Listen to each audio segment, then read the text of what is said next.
Yo tuve una reunión de casi 4 horas con Claudio X González, hablamos profundamente de la apuesta opositora que ellos hacen para junio 6, muy enfocados a lo electoral.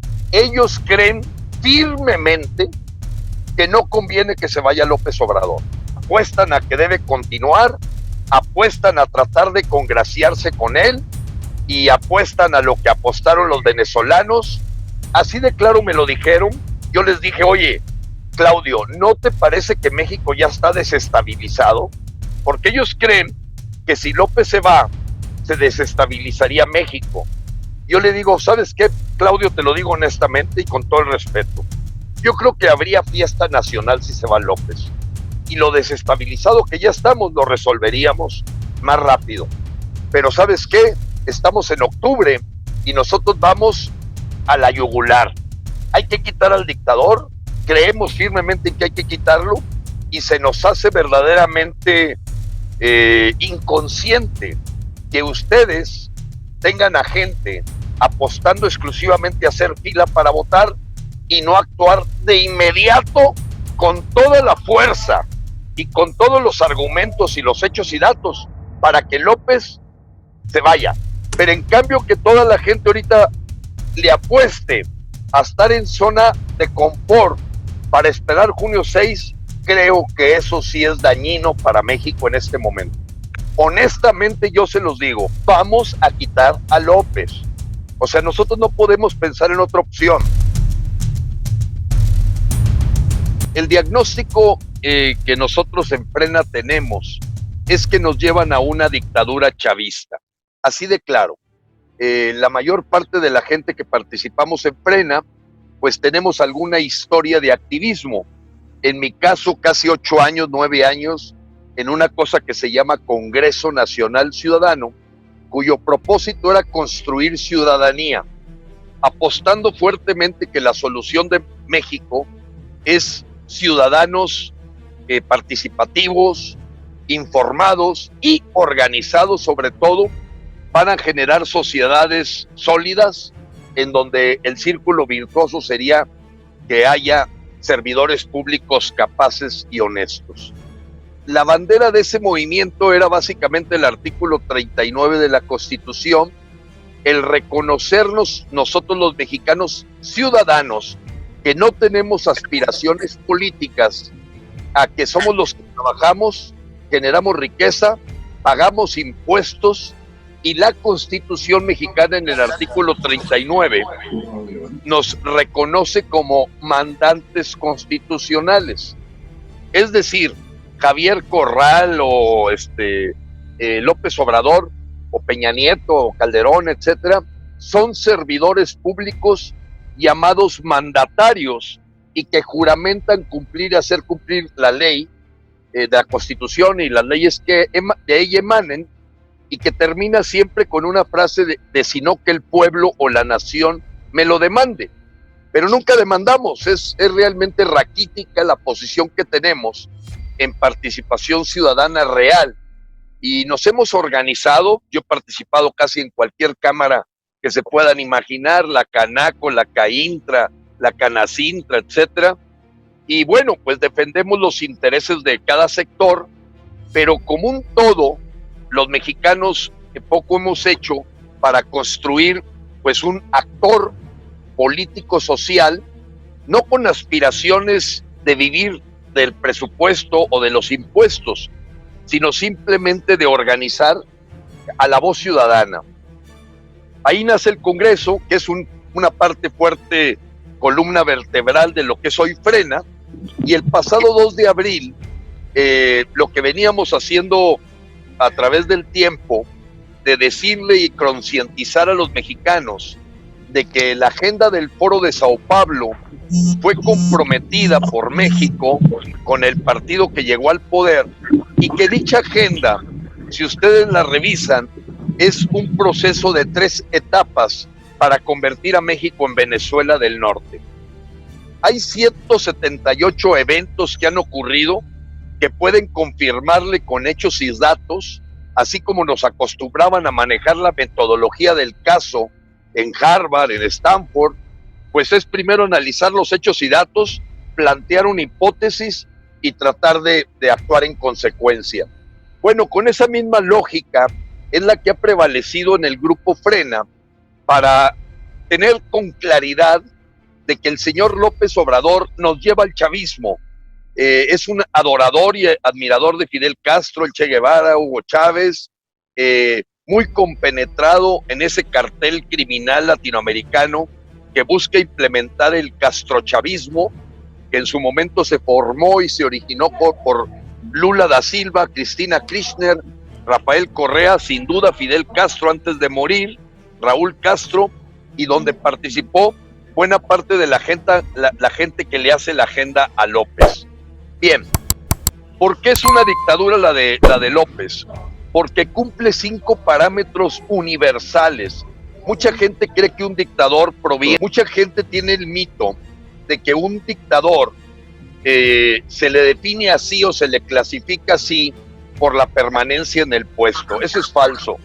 Hay 5 parámetros mundiales que definen a un dictador y lo pueden clasificar desde el primer día que empieza a operar. Una, el poder unipersonal. O sea, es una persona que desbarata a la república. Es el poder en manos de lo que conocíamos en México como presidencialismo, pero que tiene algunos otros ingredientes para convertirse en dictadura. La segunda parámetro, después del poder unipersonal, el segundo es la cooptación o sometimiento de todas las instituciones democráticas o de poderes de contrapeso. Es decir, acabas con el sentido, espíritu de la República, cooptas la Comisión Nacional de Derechos Humanos, cooptas la Comisión de Energía y empiezas a generar realmente un sometimiento a un solo poder, que es el Ejecutivo, de todos los demás poderes, que en algunos casos se obtiene por la vía electoral y en otras por los hechos o de facto. La tercer ingrediente para definir una dictadura es la satanización de cualquier elemento que critique al gobierno. O sea, un dictador no va a permitir voces de crítica, las va a buscar satanizar, las va a criticar fuertemente, va a tratar de acabar con ellas, las va a buscar desaparecer. O sea, no se vale en el chavismo o en una dictadura permitir que voces puedan levantarse para generar una insurgencia contra la dictadura. El cuarto elemento es el elemento del plan inacabado. Una narrativa de estar poniendo la esperanza siempre en resultados del futuro, pero que no termina nunca por consolidarse. Entonces se convierte en una demagogia, en una verborrea, pero que no genera resultados. Y el quinto elemento es el enemigo inexistente. Es decir, el dictador siempre buscará, además de dividir las voces críticas, buscará crear un enemigo que sea su bandera. Llámese los yanquis, llámese el imperio, llámese los nazis, llámese el neoliberalismo, que no termina por identificar ese enemigo inexistente porque realmente no existe. Porque si fuera el neoliberalismo, pues no veríamos a Emilio Azcárraga, Ricardo Salinas Pliego, Bernardo Gómez, Olegario Vázquez Aldir, Alfonso Romo, pues siendo parte del Consejo Asesor Presidencial. Es una total contradicción. Entonces aquí, cuando se tiene una dictadura, nosotros dimos un paso. Bueno, ¿cómo se acaba con una dictadura o cómo se le permite resistirse a ella? Y ahí viene un maestro que probablemente ustedes, habiendo sido alumnos allá en la zona de Cambridge, pues recordarán al doctor Jean Chart. El doctor Jean Chart, que murió hace 2 años, es el hombre que más ha estudiado los movimientos sociales en el mundo. Su clase en Harvard era sobre ese tema. Él terminó destilando su conocimiento y descubrimientos, hasta cierto punto bastante científicos, en un libro que se llama De la dictadura a la democracia. Después de 50 años de investigación, analizando movimientos pacíficos y violentos, golpes de Estado, etcétera, pues él llega a varias conclusiones importantes. Una de ellas es que a un dictador nunca le haces nada con herramientas democráticas o republicanas. O sea, él, en su estudio de 50 años, nunca encontró que se tumbara un dictador por la vía de las herramientas típicas democráticas. Seríamos el primero, ¿no?, que lo lograría si le apostamos aquí al tema electoral. Pero en general, el dictador va a seguir haciendo lo que se le pega la gana. Aún con 500 diputados en contra, va a terminar por desconocerlos o vivir como vive actualmente López, donde gestiona el país con 24 controversias constitucionales. ¡Ojo! 24. Y esas controversias constitucionales pues son verdaderamente un pisoteo de la ley, pero en tanto la resuelve la tremenda corte, que ha sido sometida a través de la infiltración de 4 chavistas, pues es suficiente para que no se pueda declarar inconstitucional algo, porque para que declares inconstitucional algo requieres el voto de 8 de los 11 ministros que forman la Suprema Corte de Justicia. Entonces, aunque no tengas mayoría, con que tengas 4, pues ya te la puedes pasar campante de que no va a brincar ninguna declaración de inconstitucional de lo que estás haciendo. Espero haberme explicado. Es una cosa aritmética. Bien. Entonces, otra cosa que encontró el señor Guinchard es que las cosas violentas cambian al grupo del poder, pero no cambian el fondo de la situación de la dictadura. Y probablemente pases de una dictadura a otra, como ya ha ocurrido en muchos países. Un tercer elemento que Guinchard llega a la conclusión es que solo la presión social tumba a un dictador. La presión social masiva, llamada en un sabotaje de impuestos, en un paro económico o en una presencia de millones de gentes pidiendo al dictador que se retire. Y que ese porcentaje él le llamó masa crítica. Él habla de que es suficiente entre 4 y 5% de la población salir a las calles para que históricamente se compruebe que se puede tumbar a un dictador. Bien, ya voy a terminar. Eso es Frena. Frena busca convocar a los mexicanos para quitar al dictador. Nosotros no nos ilusionamos con que pueda haber contrapesos por la vía electoral o por la vía de los poderes. El señor va a seguir haciendo lo que se le antoja, no se va a mover 1 milímetro de su agenda, está más que declarada por el equipo que marca su agenda, y toda es un enaltecimiento de la pobreza, la bandera de la lucha contra la corrupción, la bandera de primero los pobres, y bueno, me tardaría toda una mañana para explicarles los 178 hechos y datos donde yo le puedo confirmar a cualquiera que es dictadura y es chavista. Chavista porque responde a esa agenda del Foro de Sao Paulo, y que entonces ante un dictador no puedes actuar timorato, pusilánime y tibio. Tienes que enfrentarlo directo, y eso es lo que ha hecho Frena. Entonces Frena ahorita está en 40 localidades, ya en una siguiente etapa. Empezamos con amparos contra la ley que militarizaba la seguridad pública, presentamos 400,000 amparos, dijimos, bueno, seremos capaces de salir a la calle, pues se nos ocurrió el tema de las caravanas móviles, que nos permitió visibilizarnos, organizarnos, pasamos a la ocupación de plazas públicas, la llegamos a hacer en 170 ciudades promedio, 5 jornadas, hicimos una primera marcha al Zócalo el 30 de agosto, y decidimos pararnos enfrente de la oficina del dictador con esta ocupación del Zócalo que pretende estar ahí, y ese es el objetivo, que se convierte en un contrapeso, un dolor de cabeza, una presión por la vía de estar enfrente de él, ocupando el Zócalo, a pesar de la cooptación de todos los medios nacionales que forman parte del Consejo Asesor Presidencial,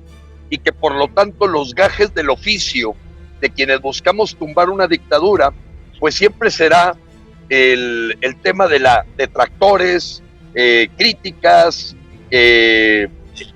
cosas fuera de contexto, y siempre tratar de debilitar, en este caso, este contrapeso, que no podemos llamarlo oposición, aunque en los hechos, pues ve y se parece y es ciertamente una oposición.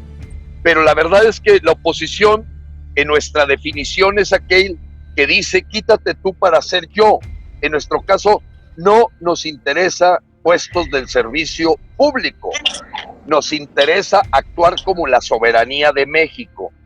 Y estamos ahorita plantados para que, después de haber tenido una marcha de casi 300,000 mexicanos, el pasado 3 de octubre, estamos buscando ser 2 millones el próximo 21 de noviembre, que sea un punto de no retorno para muchos de nosotros, de decir, no nos vamos de aquí hasta que te largues.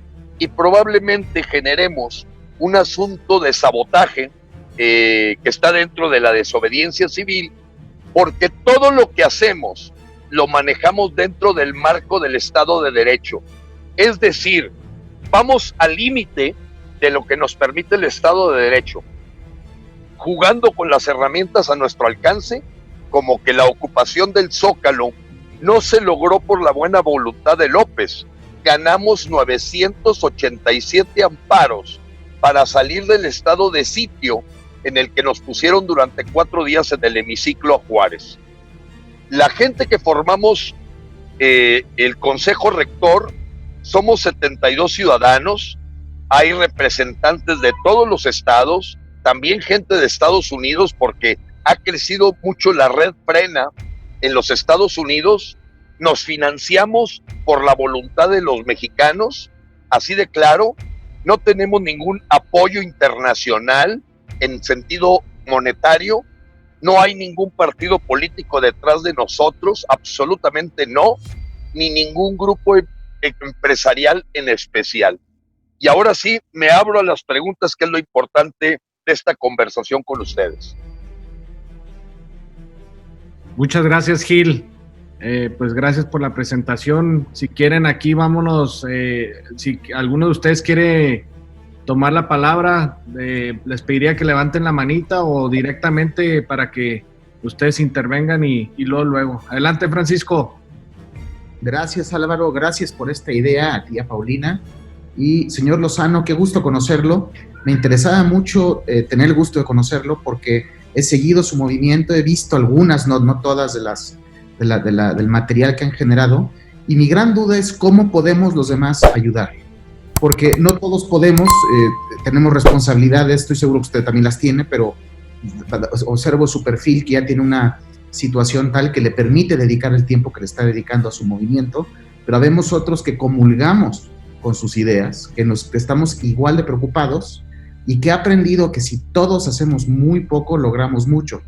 Pero si pocos hacen mucho, se logra poco. Entonces creo que si todos podemos hacer tantito, lo que sea, pero muy poco, puede generarse un movimiento social importante. Tomé nota del libro de Gene Sharp, que no lo conocía, ya lo adquirí, lo voy a leer, y si hay algo más que podemos apoyarlo, por lo menos en mí y en mi equipo, cuente con nuestro apoyo. Muchas gracias, Francisco. Mira, es una pregunta muy, muy inteligente, porque hay una parte vulnerable, no vulnerable, débil, hablando de un análisis estratégico de lo que hemos hecho como movimiento, porque bueno, yo diría que la mitad de la gente que forma parte del Consejo Rector, aunque parezca que somos nada más grito, la verdad es que hacemos procesos estratégicos. En mi caso, pues trabajé con Coopers & Lybrand, con Bain, con McKinsey, Boston Consulting Group, y yo diría que el más chimuelo, más cardiel en materia estratégica. Y reconocemos que tenemos unas debilidades. Una en los jóvenes y otra, lógicamente, la clase popular. En los jóvenes hemos estado tratando de buscar liderazgos que se atrevan a dar la cara y que generen un discurso menos elaborado como la de un hombre de la tercera edad como yo. Que claro, traigo todo, como decimos, toda la energía para luchar, y a mí con 6 horas de sueño tengo para irme a pelear con el que sea. Bien, buscamos esos jóvenes líderes, no los tenemos. Y la otra parte vulnerable es la base. Y en la base mucha gente nos dice, Gilberto, el discurso que ustedes hacen no llega a la base, que probablemente es la que va a votar. Digo, no probablemente, va a votar. Pero no solamente, también va a actuar. Entonces yo primero, algo que yo le he dicho a todos los empresarios o gente que tiene colaboradores, es traduce el lenguaje de Frena y hazle llegar a todos tus trabajadores, empleados, el que no sean engañados, el que tengan capacidad de discernir, el que tengan una exposición a que con esta zanahoria se le convenció al pueblo de Venezuela, al pueblo de Ecuador y al pueblo de Bolivia, y que ojalá no tengamos que aprender, que podamos aprender en cabeza ajena, porque si no, simplemente, como me dicen dos de mis hijos, parece que México está destinado a que no puede aprender en cabeza ajena, y que por lo tanto va a tener que pasar por una época chavista que haga que los jóvenes salgan a la calle, porque cualquier boliviano, ecuatoriano o venezolano que salió de su país dice, es que no veo muchos jóvenes aquí, y la energía está en los jóvenes.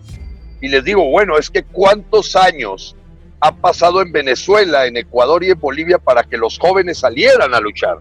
O sea, en algunos casos 10 años de sufrir la miseria, la escasez, el que todo era un engaño, una falsedad, y que el modelo chavista, castrista, enriquece a una camarilla, pero realmente promedia a todos hacia la pobreza.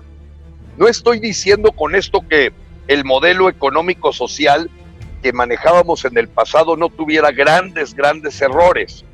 Yo vengo del Grupo Monterrey y bueno, el enfoque era genera riqueza y repártela lo más que se pueda.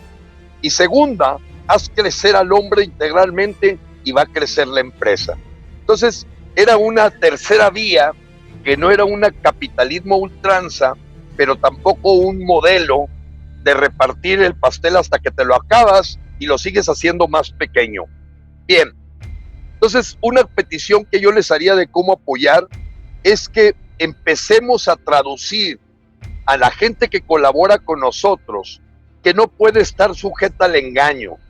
El engaño con el que la 4T está generando una farsa, pues que casi es sinónimo de rifar un avión que no es avión.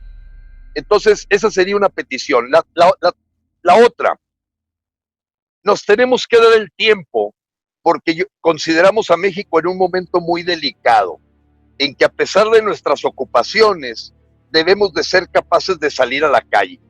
Yo no digo que en forma permanente, algunos lo podemos hacer, otros no, pero lo que no se vale es que ante una situación no paguemos el seguro que tenemos que pagar por los siguientes 20 años. Es decir, parece ser que cuando tú apoyas económicamente o con especie o con tu presencia un movimiento como este, pues lo único que tiene es costo. No ves el beneficio, pero realmente estás pagando un seguro, porque honestamente yo se los digo, vamos a quitar a López. O sea, nosotros no podemos pensar en otra opción. Pensar en que simplemente le vamos a meter más diputados allá por septiembre del año que entra. Traten de imaginarse. Ustedes son testigos de que la cereza que está haciendo el pastel del chavismo ocurrió con este asunto del 23 de octubre, donde cualquiera persona de la Guardia Nacional los puede meter a ustedes y a mí a la cárcel simplemente por la sospecha. La hacen de Ministerio Público, de juez de control y de veredicto para meterte a la cárcel en forma cautelar, y esa decisión ya la puede tomar lo que mucha gente me criticaba de llamar a la Guardia Nacional Guardia Bolivariana, y es que era de esperarse. Esta es una copia fiel, como lo es la ley de extinción de dominio más allá de la delincuencia organizada, como lo es la discrecionalidad del manejo de las afores, como es el tema de quitar los fideicomisos. Toda esa película ya la vimos en Venezuela, es la misma, no hay una escena que cambie. Entonces, ante esa realidad, pues sí, Francisco, la petición es que dices, oye, a lo mejor yo no puedo ir al Zócalo, pero mando 2 personas colaboradoras mías a que hagan presencia, a que le den fuerza a esta voz que se manifiesta y que además, pues bueno, quisiéramos tener un plan profesional de mercadotecnia, pero pues ahorita estamos limitados a mantener el campamento. Cualquiera de ustedes que me pregunte cuánto cuesta 51,000 pesos diarios mantener el campamento. Lógicamente el 80-20, como diría Segismundo Pareto, pues es los alimentos, nada del otro mundo, no es nivel restaurante, pero pues mantienes ahí un proceso de 350 desayunos, comidas y cenas a la gente que está bajo calendario presentándose de los estados, y en cada estado hay cooperación para el traslado. El 21 de noviembre lo queremos convertir en una fecha clave y ojalá que ustedes puedan armar gente que venga a presentarse a la Ciudad de México, y ustedes también. La cita es en el Monumento a la Revolución a las 10 de la mañana, y de ahí generaremos una columna por toda la Avenida Reforma para que se vea el músculo de todos los ciudadanos que no queremos a López, que sabemos que es una estrategia que Jean Chart menciona como altamente se le convierte en un dolor de cabeza al dictador.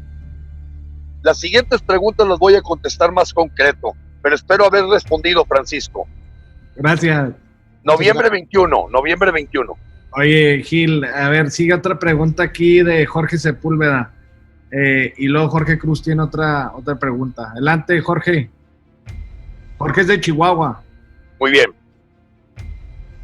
Adelante, George. ¿Sepúlveda o Cruz? Pues cualquiera de los dos. Adelante, Jorge Cruz. Jorge Cruz, yo te vi. ¿Qué tal? ¿Cómo estás, Alberto? Muy bien, gusto saludarte. A tus órdenes, Jorge. Ahí estuve contigo a principios de octubre en la marcha. Viniste el 3 de octubre. Sí, ahí estuve, bueno, ahí participé. Entonces tú te diste cuenta, Jorge, pues que éramos un montón, aunque no nos quisieron poner en las primeras planas.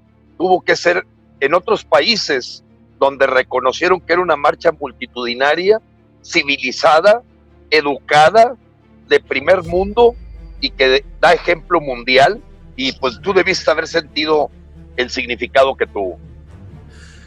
Yo quisiera hacer una aportación, espero no estar equivocado, pero los votantes más participativos son la clase media.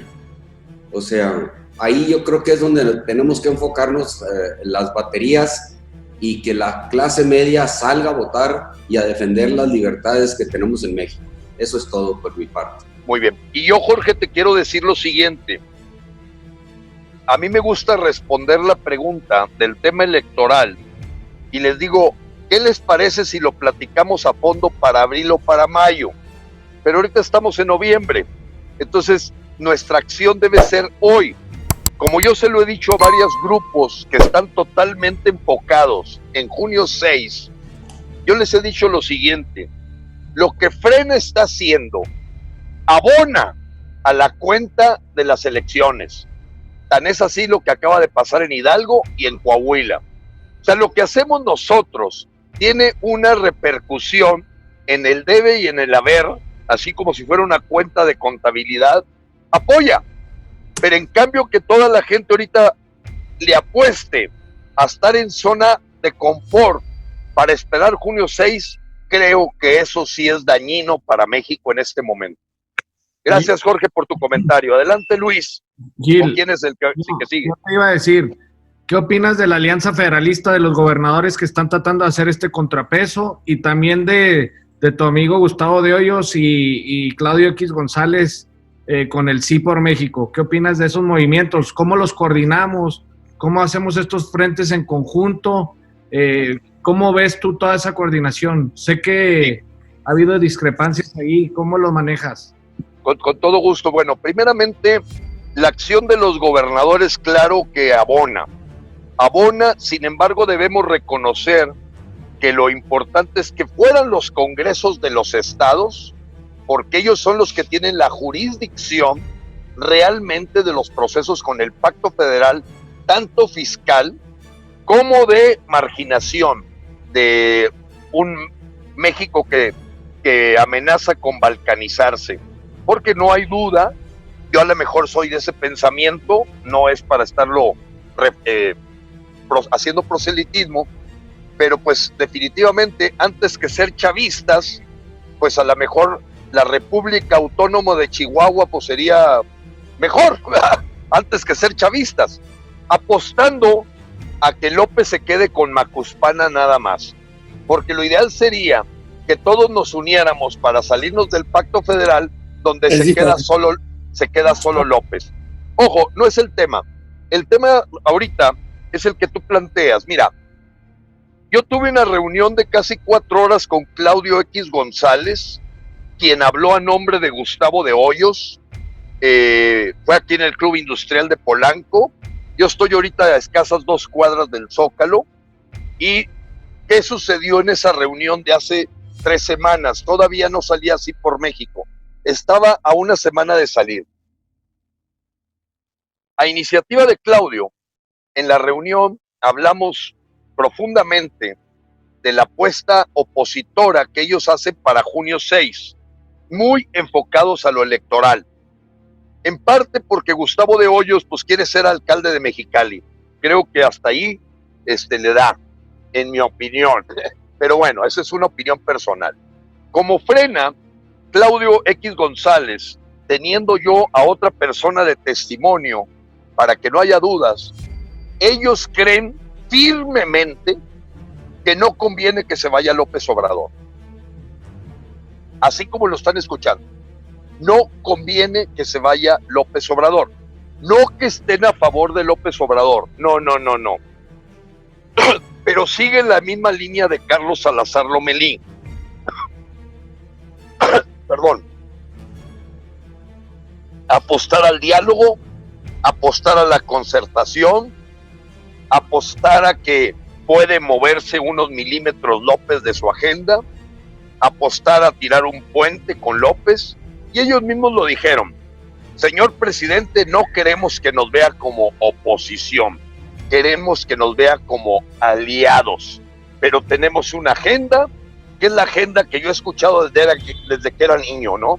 Nada nuevo, democracia, justicia, seguridad, pues, ¿quién te va a decir una cosa diferente?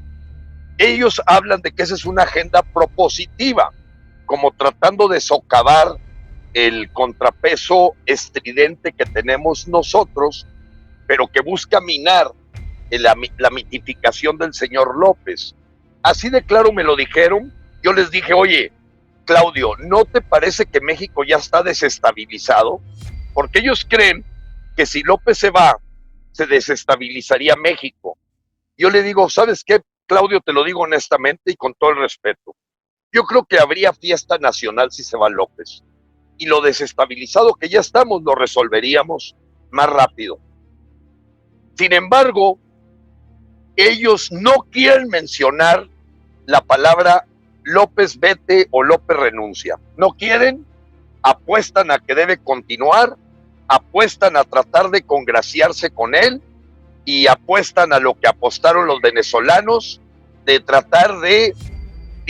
se termina dividiendo el empresariado, en mi opinión, y por lo tanto dijimos: bueno, pues te respetamos, a lo mejor el 6 de junio ahí andamos junto con ustedes, pero ¿sabes qué?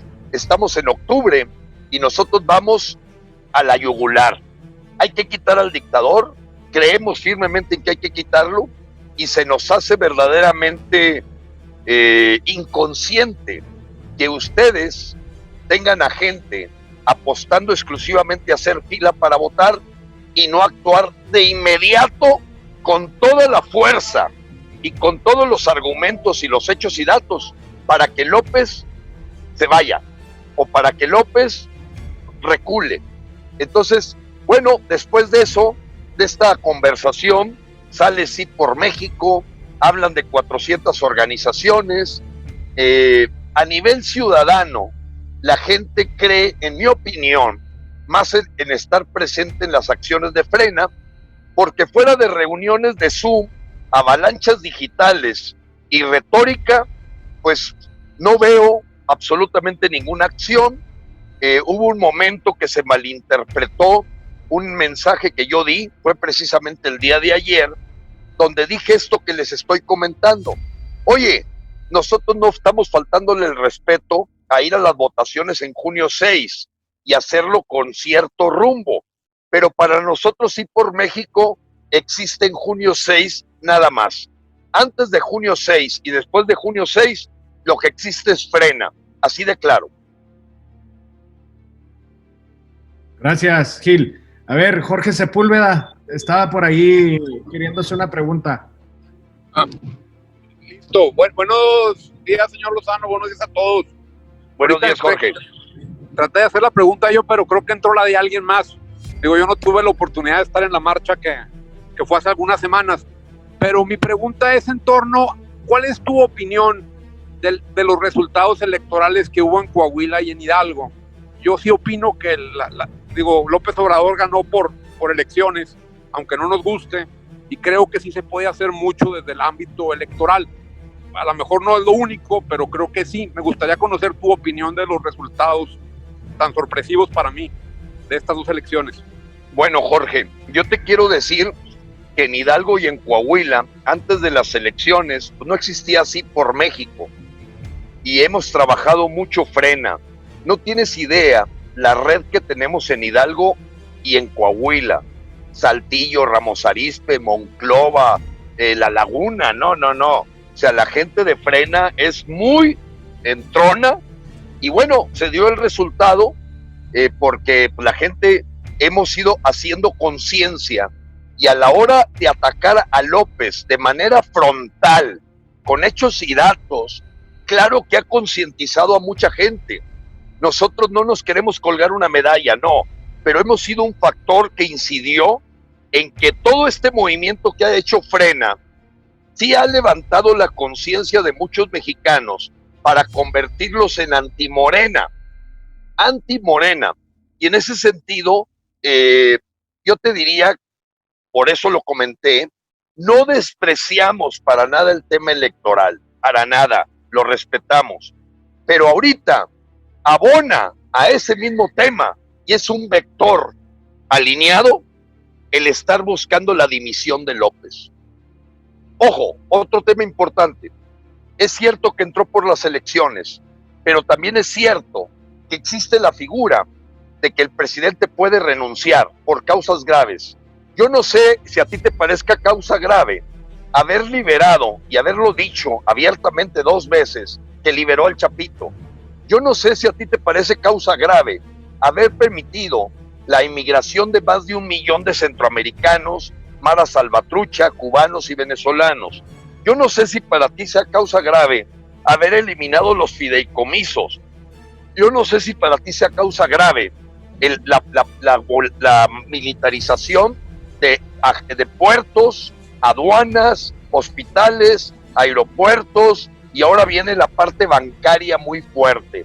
2.750 sucursales bancarias que van a venir cumpliendo lo que hizo con el Banco Popular Hugo Chávez, un control de la banca, un control de los movimientos y por qué no hasta control de cambios. Entonces, en nuestra opinión, claro que iremos a votar y claro que nos vamos a hacer antimorena y claro que escucharemos las voces que permiten que la oposición en coalición, en alianza o como sea, pueda generar el quitarnos esta monserga comunistoide de la gente de Morena.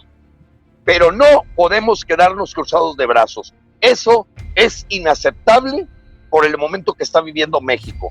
Por eso existe la figura de presidente interino, por eso existe la figura de presidente sustituto y por eso existe la Carta Magna. ¿Qué se debe hacer si López renuncia por infarto, incapacidad mental o simplemente la presión lo hace que renuncie? ¿Cuál es la realidad de simpatizantes que tiene López de esos 30 millones que yo todavía no los creo? Porque ahí hubo un pacto de impunidad con Peña Nieto evidente y desviaron ahí una cantidad en el INE, porque aunque la gente sienta que el INE es neutral, recuérdese que Lorenzo Córdoba es sobrino del fundador de Morena y le simpatiza y se deja querer porque es más real la lucha libre que la antipatía de López con Lorenzo Córdoba. y eso se comprobó en junio del año 2018, esa es la verdad. Pero las simpatías por López hoy no suman más de 2 millones. Las encuestas están totalmente amafiadas, son parte de la farsa, pero para nosotros el mejor dato de la encuesta fue la gente que compró el billete de lotería, que no fueron más de 2 millones, y bastante de lo demás autocomprado o enchufado en la tamaliza con la mafia del poder, y el 1.8 millones de firmas que después de un mes de propaganda fue lo único que logró López para supuestamente consultar el enjuiciamiento a los expresidentes. La opinión que tenemos en Frena es que las simpatías por López han venido decayendo, y lo demuestra también la famosa marcha del millón que intentaron hacer como contrapeso el pasado 24 de octubre y que no reunió más de 5,700 gentes en la mera cuna de López, que es el DF. Una pregunta. Bueno, ¿me escuchan? Sí, adelante. Adelante.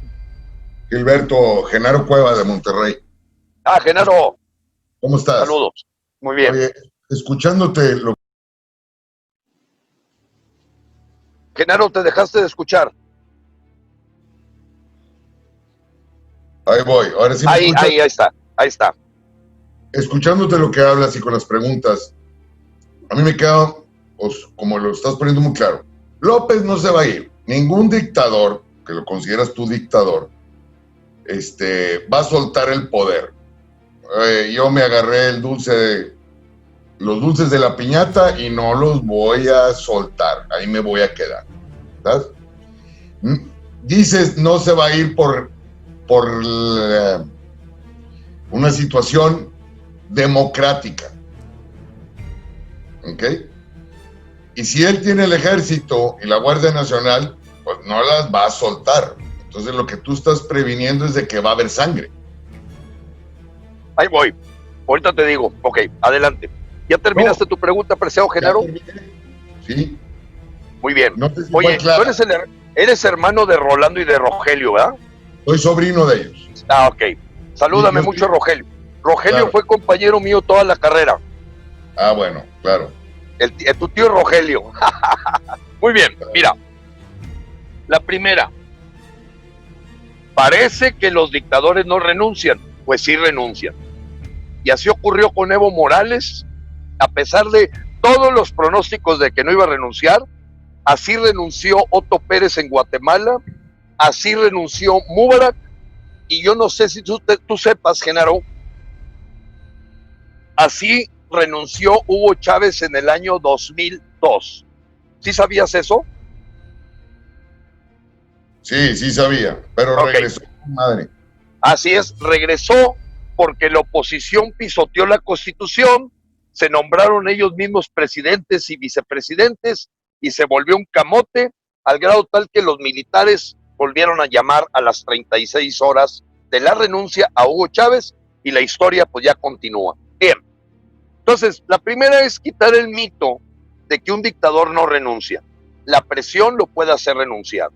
Y toda vez que López, su proyecto y su sueño era para hacerlo en el 2006, ahorita llegó tarde a la fiesta. Y ahorita el señor se debe estar preguntando, porque está más cerca de la tumba, cómo quiere pasar a la historia. ¿Por qué?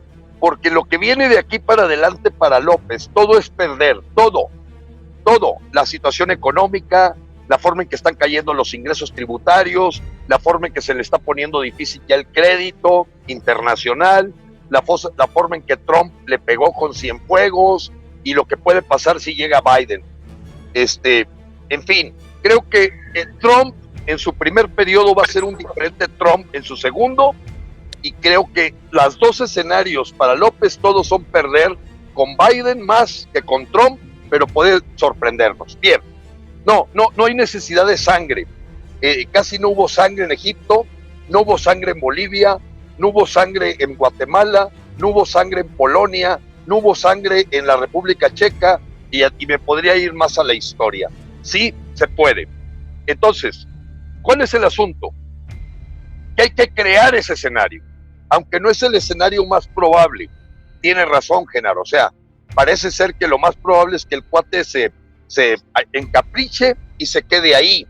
Pero el señor ya van 2 veces que dice que el 1 de diciembre seguía tranquilo. Y cuando alguien dice eso estando como mandatario, pierde poder. Y no se diga más cuando nos retó que si juntábamos 100,000 gentes iba a Palenque.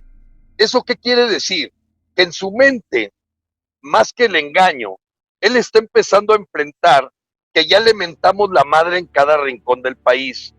A ustedes les consta que las últimas 22 giras de López, 18 han sido en campos militares y en zona naval, y 4 han sido fuera de zonas militares, y se le ha parecido frena en todos lados, en Morelia, en Uruapan, en Monterrey, en todos lados frena, hasta en Washington, porque recuérdense que frena está en Nueva York, en Washington, Detroit, en todos lados, Las Vegas, San José, San Francisco, San Diego, en fin. Hemos logrado crear un network de gente que creemos que hay que actuar ya. Entonces, a tu pregunta de que si el cuate no va a renunciar, nosotros vamos a generar ese escenario, pero si no renuncia, Genaro, tenemos que seguir siendo un contrapeso diario. O sea, no nos vamos a ir del Zócalo si tú me ayudas. Si tú me ayudas, no nos vamos a ir del Zócalo.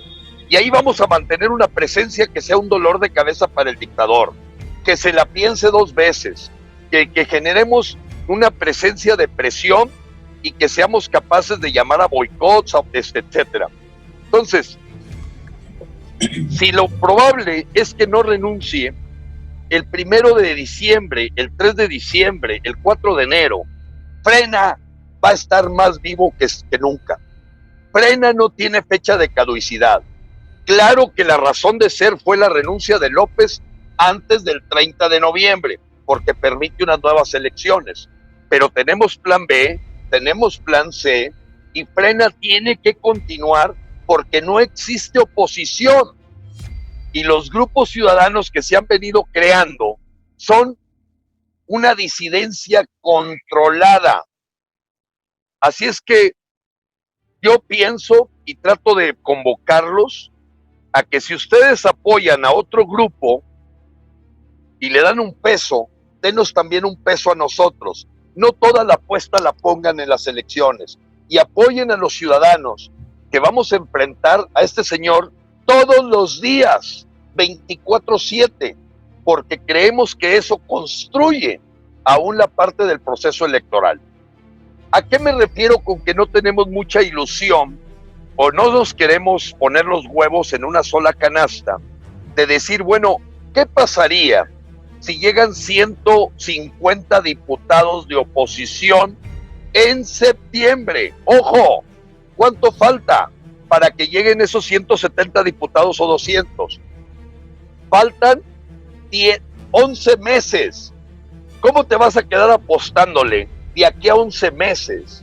No puede ser. O sea, tienes que balancear tu atención a decir, ahorita vamos a buscar a quitar a López. Y como dice la canción, para abril o para mayo, echamos toda la carne al asador con lo que se pueda hacer en la parte electoral. Lo que creemos nosotros es que López, siendo mandatario, va a pisotear a la Cámara de Diputados como pisotea al Poder Judicial. Y por último te quiero decir lo siguiente: a través de intermediarios y en algunos casos en forma directa, te aseguro que el 70% del ejército y el 80% de la Marina no está con López. Yo tengo contacto con más de 25 generales y a través de intermediarios están con nosotros enfrente. Pero nos han dicho muy claro, no esperen que los militares, que somos patriotas, defendamos el rumbo de México si ustedes, el pueblo, no salen a la calle. Me lo han dicho así el general Aponte Polito, el general Guillermo Gasca, el general Serrano, el general Sergio Ochoa, Gaitán Ochoa, el general Mauricio Ávila, el general Fernando Pérez. Me lo han dicho en mi cara. Bueno, no en mi cara, porque no he querido aceptar reuniones donde nos puedan acusar de sedición. Pero la molestia que trae es la humillación que ha sufrido el ejército que a lo mejor ha comprado la voluntad de un porcentaje de 20% del ejército, no se crean que está con López. Y eso hay que tomarlo en cuenta en el análisis estratégico. Gracias, Gil. Gracias, Genaro. Adelante, Luis Corral. Gracias. Muchos, de alguna manera, apoyamos este movimiento de Frena. Sin embargo, existen personas que lo consideran o consideramos muy radical en algunas acciones. Hay gente que quiere, por supuesto, pues la dimisión de López Obrador, pero sabemos que va a ser muy difícil, como mencionaban ahorita, que se logre. Este señor no está preparado para eso. Él dice mentiras y a eso se ha dedicado. Así es. El tema es ¿qué vamos a hacer para mantenernos unidos? Porque estoy de acuerdo, las elecciones están muy lejos, pero al final del día es lo que tenemos certero, es lo único certero que tenemos. Lo demás está en duda, y en una duda grande. Entonces creo que debemos de unirnos en determinado momento, inclusive Frena a la acción de Sí por México en ese momento, porque no va a haber de otra. Esos son hechos que están contemplados en ley, que se van a tener que dar, y ahí y sería un desperdicio que esto sucediera, que Frena haciendo un movimiento tan grande, pues yo lo siento muchas veces contrario a todos los demás. O sea, estoy en Frena y los demás son nada. O sea, los demás no participan conmigo, yo no coincido con nadie más, Frena y nada más. Es más, pareciera que fuera un partido político igual o peor que el Morena en algunas ocasiones, ¿no? Es cuanto. Muy bien, Luis. Muchas gracias por tu comentario, muy asertivo y muy válido. Mira, cuando he estado sujeto a esa pregunta de que somos muy radicales, yo la pregunta que le hago a la gente es, dime qué acción nuestra es la radical, porque no te entiendo. ¿Cuál? ¿Cuál es la radical? ¿Pedir la renuncia de López te parece radical? ¿Estamos en nuestro derecho? El mismo López lo hizo con Peña Nieto y con Calderón, y le estamos propinando una sopa de su propio chocolate. Yo no entiendo cuál es la acción radical. Ahorita me gustaría que me la explicaras, porque no la vemos. Somos pacíficos, no violentos, con un discurso sumamente firme, muy fuerte, no condescendiente, no tipo tapete como el de Carlos Salazar Lomelí, que me une una amistad con él, pero como le digo a Carlos, me acuerdo que una vez me dijo, a ver, Carlos, ¿cuál es tu principal virtud? Dijo que me llevo bien con todos, no tengo enemigos, soy open mind. Le dije, pues eres tan open mind que no traes nada en la cabeza, porque a mí me preocupa la gente que se lleva bien con todos. Porque no traes, ¿cuál es tu discurso? ¿Ponerte de tapete con todos? Te lo digo como amigo. Bien, pero ya sabemos que esa línea de puente obedece a los intereses de Slim, de la REA y de varias gentes que realmente controlan el CCE. Voy al tema. No es cierto que nosotros no permitimos la inclusión de todo mundo. De todo mundo. Tan es así que en el Consejo Rector hay judíos, hay católicos así de mucho. Eso sí, lo único que no es que no haya gente que tenga un interés político, porque te desvirtúa todo. En el Consejo Rector está Pedro Ferriz, está Rafael Loret de Mola, etcétera, etcétera, etcétera. 72 personas. Y es lógico, yo aprendí mucho de mi padre cuando me dijo, para tener el hocico grande hay que tener el rabo corto. Y yo sé que mucha gente no se avienta al ruedo porque tiene miedo que le caiga el SAT, tiene miedo y la cobardía de que le analicen sus dineros, o hay algunas cosas en el closet que no quiere que le aparezcan. A la hora que le grita al señor López, te vas. Bien, hasta ahí es lo radical. No hemos dicho que lo matemos ni nada de eso, ni creemos en esas cosas. Entonces, los detractores nos han acusado de ultraderecha. ¿Cómo? La única ideología de Frena es resultados. No somos ni de izquierda ni de derecha. A mí dame resultados, y los indicadores de performance de un gobierno están más que estudiados universalmente. Seguridad, salud, economía, empleo, deuda pública, finanzas sanas, o sea, índice Gini. Aquí nadie viene a inventar el hilo negro. Son 14 indicadores universales para pedir a un gobierno y este es el peor que ha tenido la historia de México. Entonces, hay gente que dice, pues ahí no la llevamos. Frena no dice, ahí no la llevamos. Vamos a hacerle frente al tema, vamos a dar la cara y vamos a tener una narrativa de acción diaria. Ayer le pusimos enfrente de su oficina a López una manta llamándole señor de la muerte por los 67,500 asesinatos, que por ustedes que son de Harvard me van a entender muy bien. 87% más de homicidios dolosos que el mismo periodo de Peña Nieto y 289% más que el mismo periodo de Calderón. Está a la deriva. El señor es de abrazos. El señor está coludido con el crimen. Ahora, ¿negocias con Hitler? Luis, me reservo, pero yo creo que Chamberlain, que para mí es sí por México, no es el momento histórico que tiene México. Sí por México es Lord Chamberlain yendo a platicar con Hitler. Nosotros fuimos Winston Churchill. Adelante con la siguiente. ¿Alguien más que desee participar y hacerle una pregunta? Álvaro. Que tengamos aquí a Gil. Álvaro. Sí, adelante, Roger.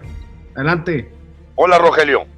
Hola, Gilberto. Muchas gracias por toda la retroalimentación de esta conferencia. Oye, a mí me preocupa el triunfo repentino, madrugador del PRI en Coahuila y en Hidalgo. Y déjame te digo por qué. Morena y su líder estaban muy ocupados en el reparto del botín, por así decir. Morena está formado por muchas tribus, por muchas corrientes, por muchas ideologías y andan luchando entre ellos. Pero este triunfo tempranero, yo creo que los hace reflexionar en el sentido de que tienen que trabajar para la elección de junio. Si no hubiera sido así, creo yo que hubiera sido más fácil ganarles en la elección intermedia. Pero esto se me hace como que les prende un foco rojo. ¿Qué piensas tú de esto, Gilberto? Mira. A los de Morena. Sí, gracias, Rogelio. Es atinado tu comentario, coincido también contigo. Evidentemente el caso de Coahuila y con Riquelme y el caso de Omar Fayed, pues sí tienen su estructura, lograron ganar ahí sus lugares. El caso de Riquelme pues ha sido parte de la Alianza Federalista, o sea, claramente se ha opuesto, no diría que es primor. Hay algunos gobernadores del PRI que son más primor. Claudia Pavlovich sin duda se acomoda por órdenes de Manlio Fabio Beltrones, que la única intervención que ha hecho en un año, ustedes lo pueden estudiar, la única mención que ha salido al público Manlio Fabio Beltrones fue para decir que Frena era una derecha rancia. Me llamó la atención poderosamente porque ¿por qué el tipo, la única vez que sale en el último año a dar la cara es para echarle a Frena? Seguramente se dio cuenta que la base o la estructura es fuerte, y además pues congraciarse con López, ¿no? Para que no lo ataque, para que no le pise la cola, para que no le saque los cadáveres del closet, que son muchos, el caso de Manlio. Bien, entonces vamos viendo el asunto. López está siendo un marranito multimillonario para las elecciones. La base de padrón electoral que está manejando, en donde ya le están dando credencial del INE a los inmigrantes, que están sacando dobles credenciales, que están generando que los apoyos los están condicionando a la votación. Evidentemente el Morena de junio 6 no tiene nada que ver con el Morena de ahorita. Estoy de acuerdo contigo, Rogelio, que no se puede nadie confiar y que la estructura de ellos va a seguir trabajando. Pero verdaderamente creemos que el atacar a López, que es el factor importante de Morena, ayuda. ¿Por qué? Porque la intención de voto por Morena no ha brincado de 18% como partido, porque tú bien lo dices, traen pleitos entre ellos, son tribus, el Porfirio Muñoz echándole a Mario Delgado, la Tatiana echándole a Porfirio, es un desmadre. Y por eso el mismo López a veces como que se muestra al lado, medio que se quiere distanciar. Entonces no hay que confiarse, hay que poner barbas a remojar, pero insisto, el trabajo contra López es hoy, mañana, pasado mañana. No es para armar una red a votar, que es importante hacerlo, pero no es lo que nos debiera de distraer. Y vuelvo a repetirte, Rogelio, si la gente para apoyar ese proceso electoral te pide un peso, danos 50 centavos a nosotros. Distribuye en la inversión. ¿Por qué? Porque ellos están quitándonos inclusive recursos, porque la gente pues le han vendido un show de Televisa bastante bien hecho, muy bien producido, donde hablan 40 gentes, tienen teatro. Pues sí, pero no están haciendo nada. Van a hacer foros de Zoom, van a hacer avalanchas digitales y a lo mejor alguna cosita por ahí. Y hablarán de los distritos electorales y traen una buena tarea. No estoy hablando mal de ellos. Lo que quiero decirte que efectivamente, como lo dijo Luis Corral, pues en junio 6 los ciudadanos deberemos salir a votar para generar una real oposición. Pero de aquí a 6 de junio, Rogelio, lo que le pido es que esté pensando en quitar a López, porque abona completamente a junio 6 y abona a cualquier acción que haga resistirnos a la dictadura chavista. Gracias, Gil. Pues mira, yo creo que sin más, yo creo que ya estamos llegando, nos extendimos aquí 10 minutitos. Me gustaría que dieras algún último comentario y también te pediría que cómo pudiéramos apoyarte. Sé que en algunas otras conferencias que te he invitado, nombras un coordinador ahí para que te apoyemos, si es el deseo de alguno de ustedes en lo personal de apoyar aquí a nuestro amigo Gil, lo hagan directamente con él.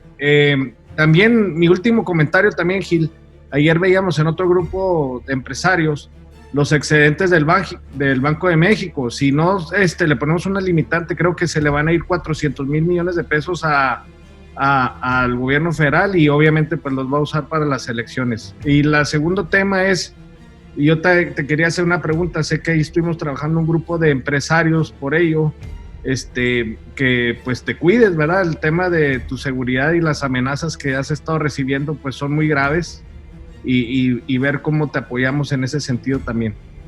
Muchas gracias. Bueno, ahorita, gracias Álvaro, con todo gusto y en forma breve. En el tema de la seguridad, pues bueno, me he manejado con barco bajo perfil, duermo en hotel diferente cada noche y de repente muestro que traigo ahí un poco de apoyo de gente de seguridad. Pero creo que ahorita la estrategia de bajo perfil creo que es la que más me ha ayudado a sobrevivir este tema. Evidentemente sí, no le gusta a López lo que estamos haciendo, sí le duele la cabeza, se ha referido a nosotros en forma burlesca, sarcástica, pero en el fondo sabemos del dolor que tiene y cómo siempre nos trata de etiquetar como conservadores, neoliberales, opositores y que defendemos la corrupción del pasado y que somos gente que lo que pasa es que perdió privilegios. Nada más distante de la verdad. Yo no sé de nadie que esté en Frena que haya perdido un solo privilegio. En todo caso, se ha perdido derechos, como el derecho a la salud, a la hora del desmantelamiento del Seguro Popular. Bien, voy a hacer un comentario final. Muchas gracias, Álvaro. Yo a través de Eduardo mandaré la cuenta que sostiene al campamento y estamos abriendo un proyecto que la idea es crear un cómics para llegar a la base, un cómics equivalente o la antítesis de los agachados de Rius. Aquí se va a llamar los levantados de Frena, que busca un poco generar una conciencia de lo que es el socialismo, el comunismo, y todos esos experimentos fallidos en la historia del mundo, y también generar pensamiento de libre empresa, de responsabilidad social, a través de personajes en un cómics y caricaturas que nos permita distribuirlo entre el pueblo. Y otro proyecto pues es la parte profesional de una mercadotecnia más bien hecha para que Frena comunique lo que debe comunicar y lo comunique bien. Bien, yo me imagino una cena, para terminar, me lleva 2 minutos, de Ricardo Monreal, Jacob Polanski, Mario Delgado, López Obrador, el señor Marcelo Ebrard. Están platicando anoche, y anoche estaban todos felices de la llegada de Sí por México. Están felices, porque eso es lo que ellos quieren, que pienses en las urnas, que pienses en la revocación de mandato del 2022. Y qué mejor que quitarle voz a Frena con lo que está pidiendo y exigiendo y reclamando, que tener un grupo de contrapeso que le ponga en la cabeza a la gente urnas, urnas, urnas. Eso es lo que ha pedido López, es lo que quiere López y es lo que hace sentir bien al personal de Morena. No hagan nada, él lo dijo, tengan paciencia, esperen al 2021, esperen al 2022. Así es que estos movimientos alternos, que no les quiero faltar el respeto, pero son exactamente lo que López quiere, lo que aplaude López y lo que hace feliz a López y su camarilla. Nosotros somos todo lo que hace infeliz a López. Y en eso quiero dejar esa reflexión en ustedes, de decir que si ustedes ahorita piensan nada más en elecciones, en agenda electoral, Ricardo Monreal se los agradece, López Obrador se los agradece, Jacob Polanski los felicita, y no tengo duda que Marcelo Ebrard trae una sonrisa de oreja a oreja, porque está distrayendo de una presión social al momento tan delicado que vive México. Dios los bendiga y Dios bendiga a México. Te agradecemos, Gil, el tiempo que nos dedicas aquí.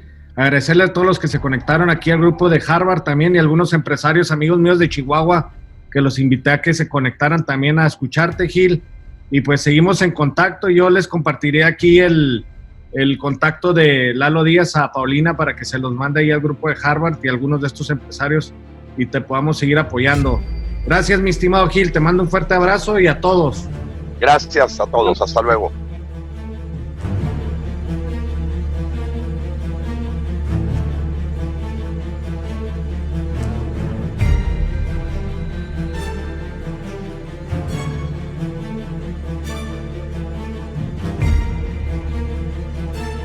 De mi vida, vaya desde la planta de fabricación de acero plano, después ya en la parte corporativa en materia de desarrollo humano, y terminé en el Grupo Alfa trabajando como director de finanzas y administración de toda la parte internacional, que es la venta de la tecnología H&L al extranjero, por lo que viví pues en muchísimos países. 3 años de mi vida realmente me la pasé fuera de México, y vi en Irak, Irán, Malasia, India, Indonesia, Egipto, Argelia, trabajando con empresas japonesas, alemanas e inglesas para generar plantas de fierro esponja, que esa es la patente mexicana, la extracción del oxígeno del mineral de hierro para usarlo en la industria siderúrgica con excelentes resultados. Entonces, bueno, pues eso me hizo trabajar en esos países. Posteriormente me fui al grupo FEMSA durante más o menos 9 años, trabajando en la parte de bebidas, sobre todo a nivel corporativo, de lo que es la compañía mexicana, que nació en 1890, tiene 130 años de historia, con un enfoque pues bastante humanista, porque antes de que naciera el Seguro Social y el Infonavit, el grupo anteriormente llamado Grupo Monterrey, que con el asesinato de don Eugenio se parte en 3, Vitro, Alfa y Visa. Visa termina convirtiéndose en FEMSA, y pues es la que tiene la división de Oxxo, es dueña del 30% de Heineken, y ahí trabajé con el Diablo Fernández casi 8 años, siendo mi compañero el actual presidente del CCE, Consejo Carlos Salazar Lomelí, y estuve pues en la parte de la comisión ejecutiva de la Coparmex casi 8 años, en el Consejo Coordinador Empresarial, pero pues aquí vengo a hablarles como un abuelo de 10 nietos y padre de 4 hijos, ya totalmente independientes.